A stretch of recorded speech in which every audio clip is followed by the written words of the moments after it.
In nomine Patris et Filii et Spiritus Sancti. Amén. Bienvenidos a Trono de Dios Maranatá, esta nueva entrega catequesis de el curso de moral católica. Seguimos profundizando en las verdades de nuestra fe y que tantas veces tenemos deshilachadas o las tenemos ahí cogidas con alfileres cuando deben ser un asentamiento, una base, una roca profunda y firme que permita que nuestra vida tenga una guía, un sentido, un significado trascendente, perpetuo, maravilloso, según lo que Dios nos ha revelado, según su santa revelación.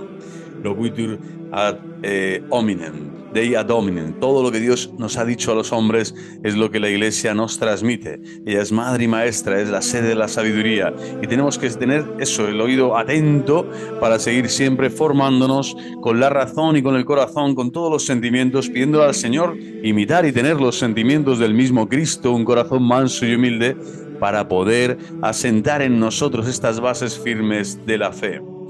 Ave María, gratia plena, Dominus tecum, benedicta tu in mulieribus, et benedictus fructus ventris tui, Iesus. Santa María, Mater Dei, ora pro nobis peccatoribus, nunc et in hora mortis nostre. Amén. Marcos 2, los últimos versículos del 15 al 17, los escribas, no, de los fariseos, al ver que comía con pecadores y publicanos, decían a sus discípulos: ¿por qué come con publicanos y pecadores? Jesús lo oyó y les dijo: no necesitan médico los sanos, sino los enfermos. No he venido a llamar a los justos, sino a los pecadores. Y bien sabemos, ¿no? Palabra del Señor, gloria a ti, Señor Jesús. Verbum Domine, laus tibi Christe. Bueno, y bien sabemos, decía que el Señor justo y santo solo es Él. Y así lo deja bien claro también cuando los fariseos quieren ponerle a prueba al Señor para lanzar piedras sobre la prostituta o la mujer adúltera, mejor dicho, que habían cogido infraganti.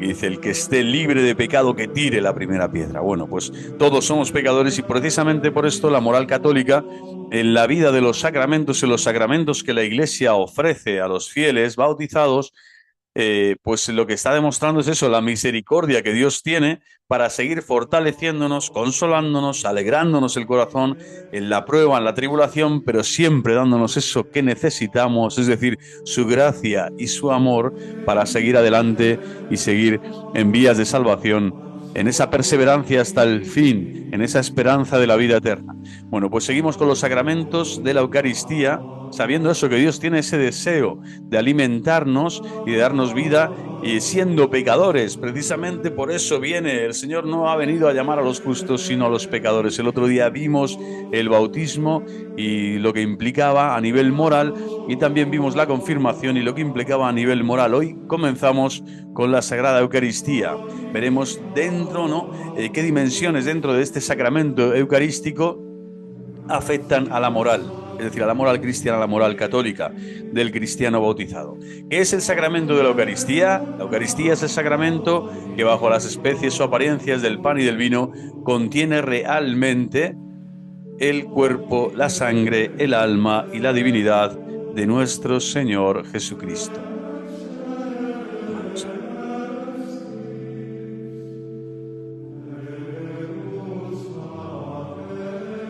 Vamos a remarcar, a ver, con un color que se entienda, dónde estamos. Cuerpo, sangre, alma y divinidad de Jesucristo. Nada más y nada menos, Dios nos hace partícipes de su santa divinidad a través del sagrado banquete, de la sagrada Eucaristía, del santo sacrificio del altar. ¿Y esto moralmente qué implica? Bueno, pues que tenemos que estar preparadísimos siempre para acoger dignamente este sagrado convite, esta invitación que el Señor nos hace de su cuerpo, sangre, alma y divinidad. Moralmente es evidente que este sacramento es augusto, sacramento eximio, exiguo, es el sacramento por antonomasia, es la presencia real de Jesucristo por antonomasia en la tierra de nuestro Señor, que se da a sí mismo. Ya no da un don, una gracia, un beneficio espiritual, sino que se da Él a sí mismo. Y por lo tanto es la presencia mayor, es la presencia más sublime que hay en la tierra. Por eso fijaros las disposiciones del alma, cómo deben de ser para yo acoger en mi interior, para recibir al mismo Señor que ha creado el cielo y la tierra, al que ha creado mi ser, mi cuerpo, mi alma, mi humanidad, para recibir su cuerpo, sangre, alma y divinidad. ¿Qué efectos produce en nosotros?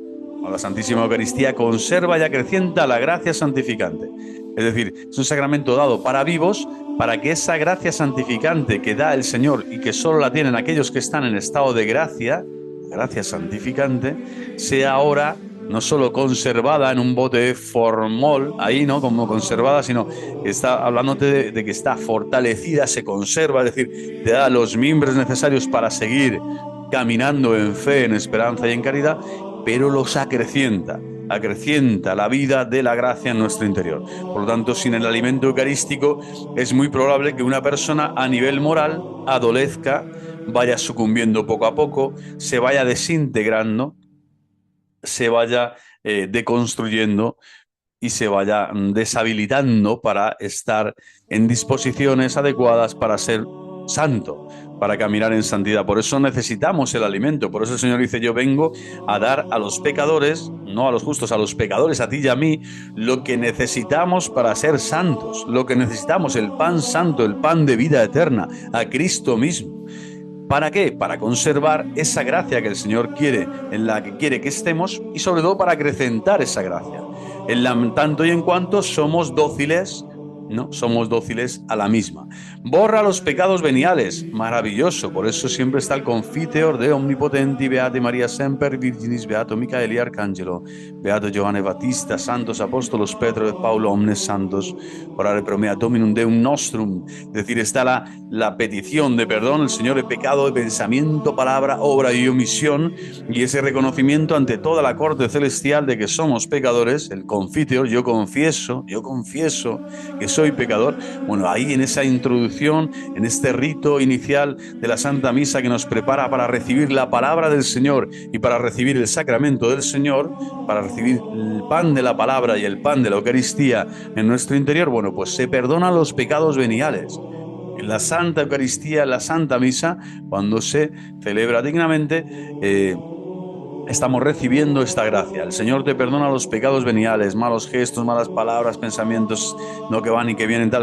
Veniales, pequeños detalles, faltas de omisión, faltas de amor, faltas de caridad, no, que no llegan a ser mortales, pero que están ahí, que se van acumulando día a día, semana a semana. Bueno, pues para eso está el domingo también, día del Señor. Yo confieso, ¿no? Mea culpa, grandísima culpa, ¿no? Y es impresionante cómo la Eucaristía realiza este perdón maravilloso de los pecados veniales. Y después preserva de los mortales,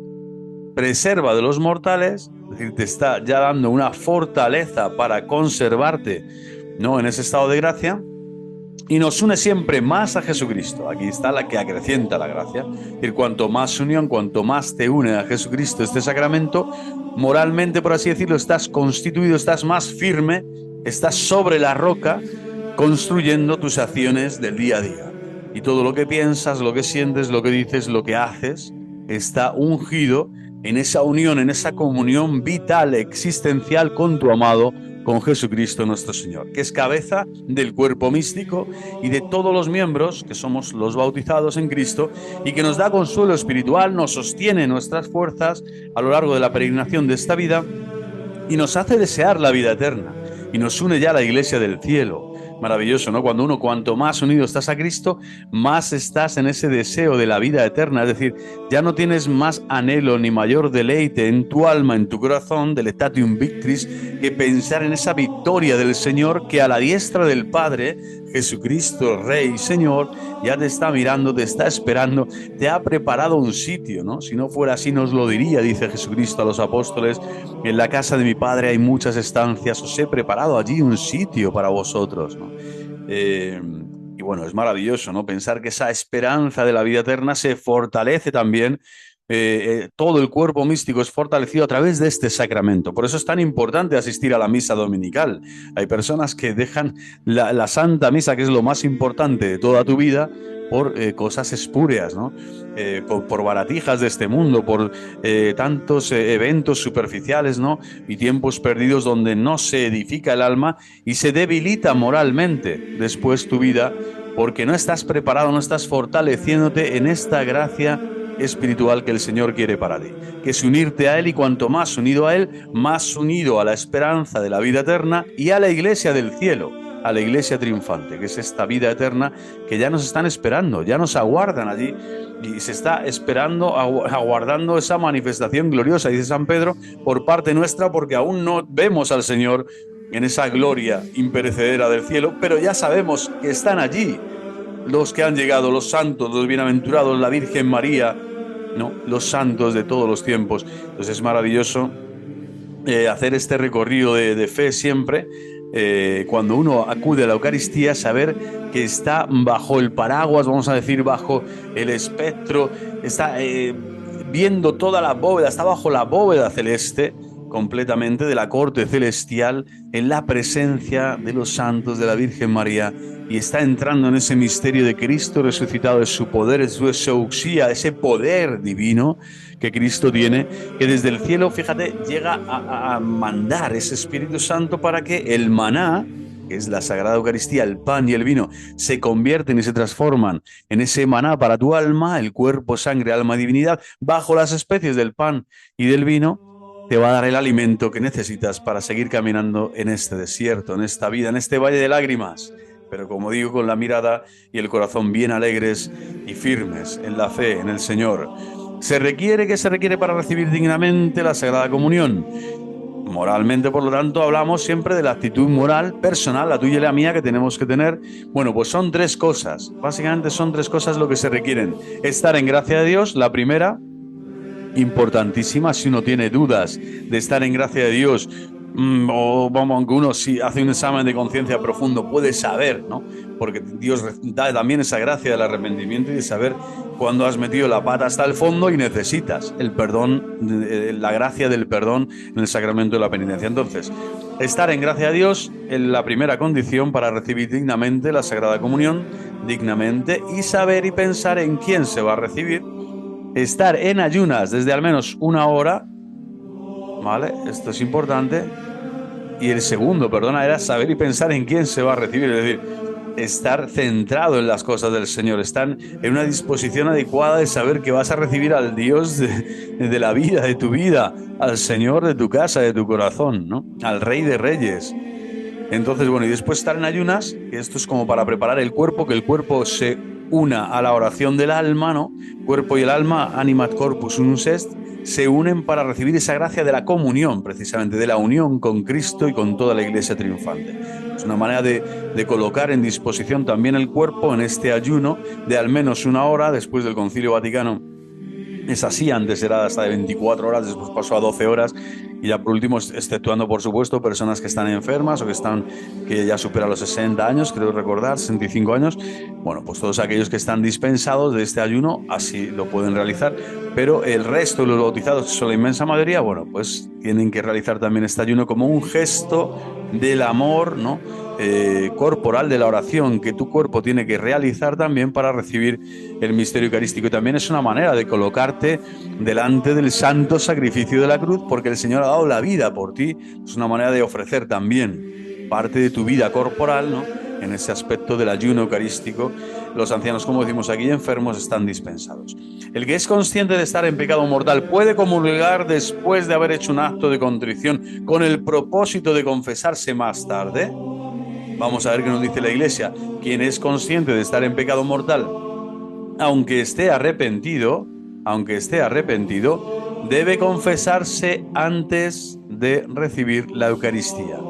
Es decir, no vale decir, no, es que yo ya me he arrepentido y he hecho un acto de contrición y creo que está perfecto porque he tenido hasta el don de lágrimas y me he emocionado y he sentido realmente que he hecho daño a la otra persona o que me he hecho daño a mí mismo realizando este pecado.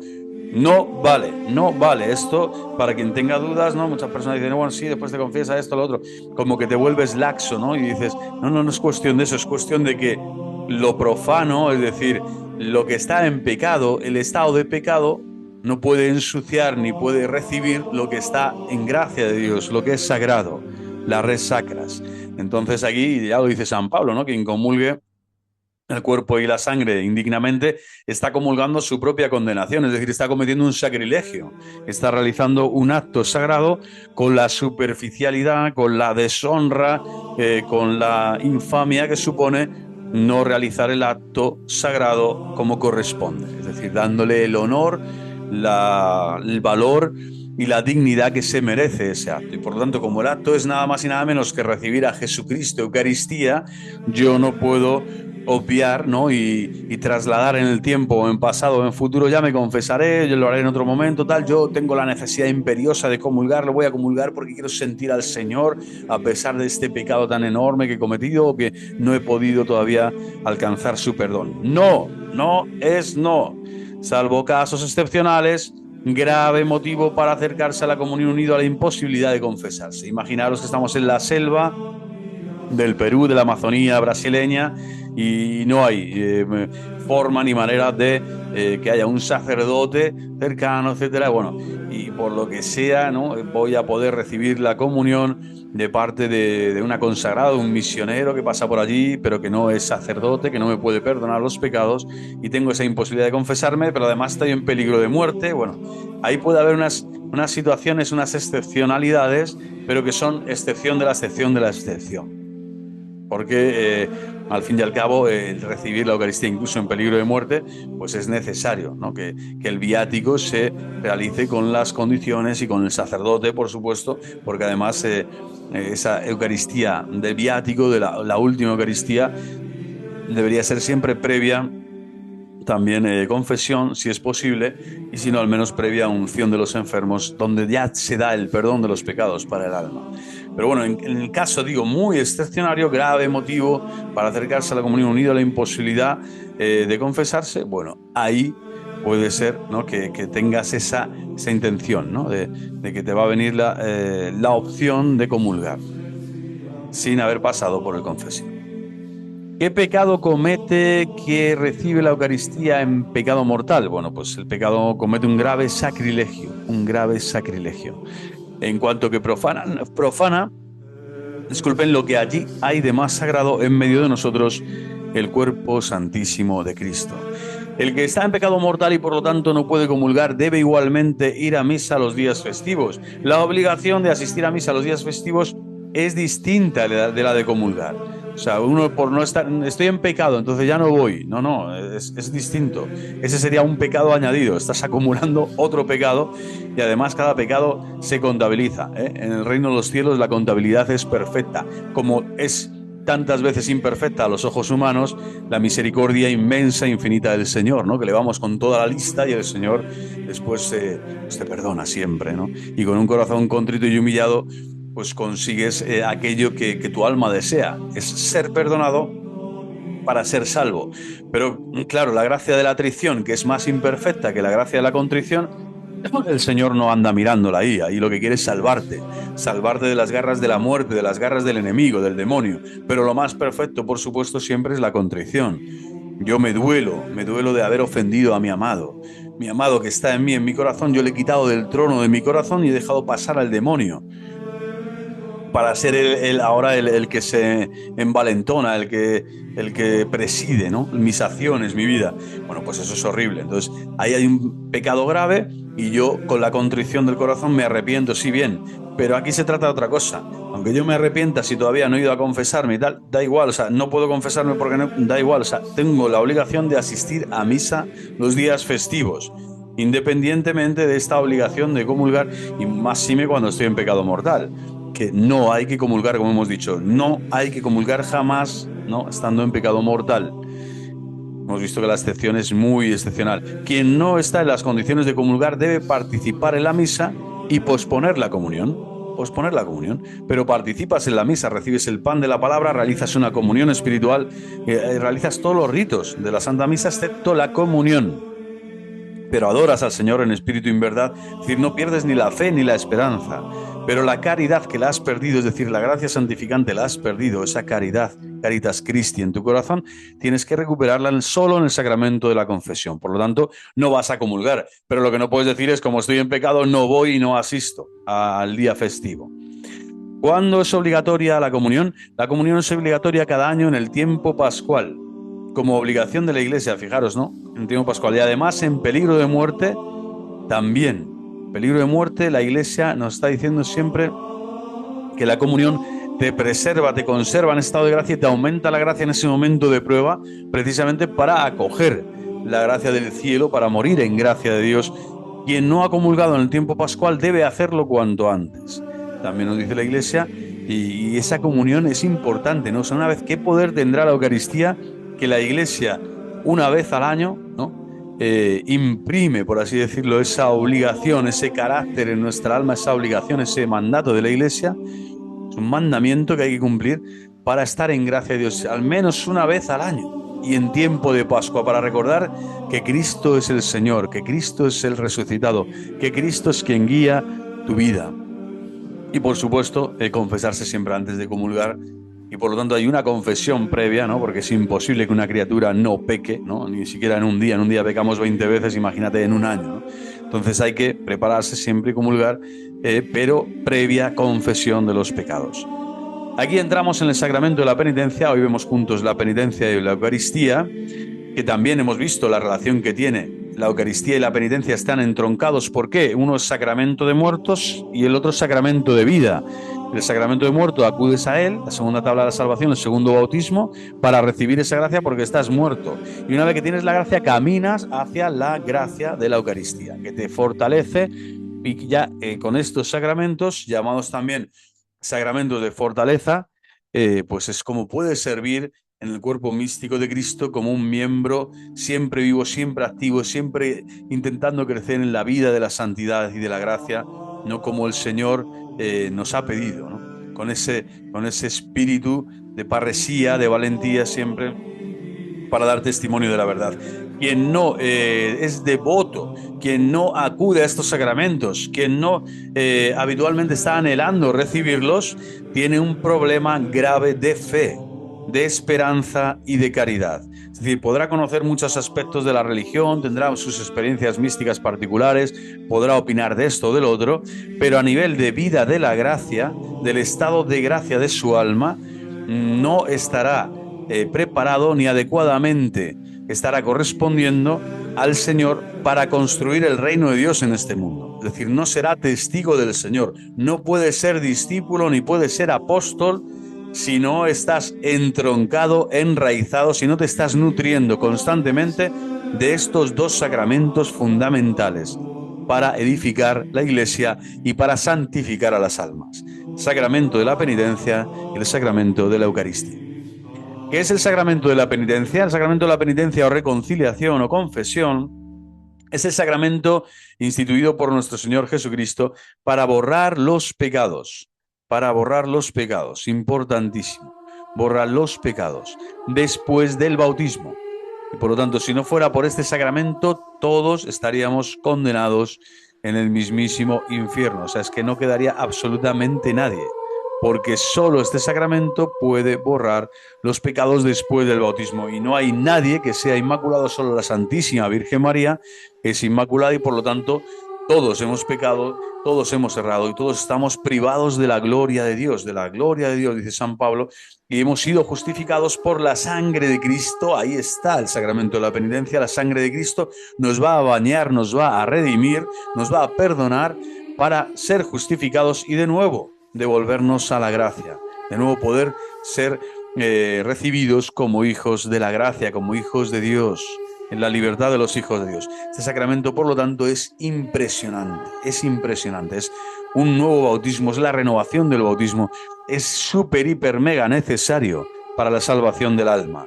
Es por consiguiente el sacramento de nuestra curación espiritual, llamado también sacramento de la conversión, porque realiza sacramentalmente nuestro retorno a los brazos del Padre. Imaginaros qué belleza. O sea, la parábola del hijo pródigo, cuando alguien piensa en la parábola del hijo pródigo, tiene que pensar en esto, en alguien que se está acercando con fe, arrepentido, deseoso, emocionado, realmente a los brazos del Padre Celestial cada vez que va a confesar sus pecados. Por lo tanto, es un momento de celebración, es un momento de liberación, es un momento donde el Señor te va de nuevo a colocar el anillo en las manos, las sandalias en los pies, el vestido de la gracia para poder seguir caminando en este mundo. porque nos hemos alejado del Señor. Por lo tanto, es un sacramento de alegría inmensa, una alegría interior profunda, porque es el Padre que se alegra. El Padre se alegra de que no es justo que nos alegremos, le decía al hijo mayor, ¿no? Que tu hermano no estaba perdido y ahora ha sido encontrado, ¿no? Estaba descorazonado, estaba perdido, estaba desesperanzado y ahora tiene esperanza, ahora está con nosotros, está en la casa de Dios. Bueno, qué maravilla, ¿no? El apostolado de este sacramento es el que tiene que llenar el mundo entero de gracia y de vida. Solo el que pasa por este sacramento puede después recibir la gracia santificante de la Eucaristía y por lo tanto apostolado sobre este sacramento deberían hacer todos los cristianos. Puede ser muy amigo y muy superamiga y muy requete panflista con cualquier, no sé, persona, se puede ser muy altruista, muy cariñoso, muy empático con tantas personas, pero si a la hora de la verdad no les invitas, conociendo su situación, conociendo su estado, no les invitas a pasar por este sacramento y a vivirlo con intensidad, con profundidad, para sentir ese abrazo del Padre y ese retorno a la casa del Padre, que te invita a eso, a vivir en la Iglesia Católica, en la Santa Esposa de Cristo, como un miembro vivo, activo, como un miembro que da vida a otros. Bueno, pues este apostolado es fundamental. Sin este apostolado la Iglesia no sobrevive. Los cristianos no pueden seguir creciendo. Los apostolados no pueden ser fecundos. Este sacramento, y por eso los sacerdotes son tan importantes y son tan maravillosos, ¿no? El orden sacerdotal es el que dispensa ambos sacramentos. Hemos dicho anteriormente la Eucaristía y este de la penitencia. Por eso es tan importante, ¿no? Sentir el dolor de los pecados, pero con la alegría interna de que vas a recibir el perdón de Dios. ¡Qué maravilla! ¿Es posible obtener el perdón de los pecados mortales sin la confesión? Buena pregunta. Seguimos, después del bautismo no es posible obtener el perdón de los pecados mortales sin la confesión. No es posible. Aunque hay una excepción de la excepción de la excepción, volvemos a una super mega excepción, porque solo Dios es Dios, claro. Aunque es posible anticipar el perdón con la contrición perfecta acompañada del propósito de confesarse. Bueno, pues aquí lo dejamos, otro día seguimos y continuaremos siempre en esta dimensión sacramental, viendo los aspectos morales en los que tenemos que incidir para ser mejores cristianos, mejores discípulos del Señor y mejores testigos de su resurrección en medio del mundo. ¡Viva Cristo Rey! ¡Viva el corazón inmaculado de María! Y hasta la próxima. Dios Todopoderoso, Padre, Hijo y Espíritu Santo, descienda sobre ustedes y les acompañe hoy y siempre. Amén.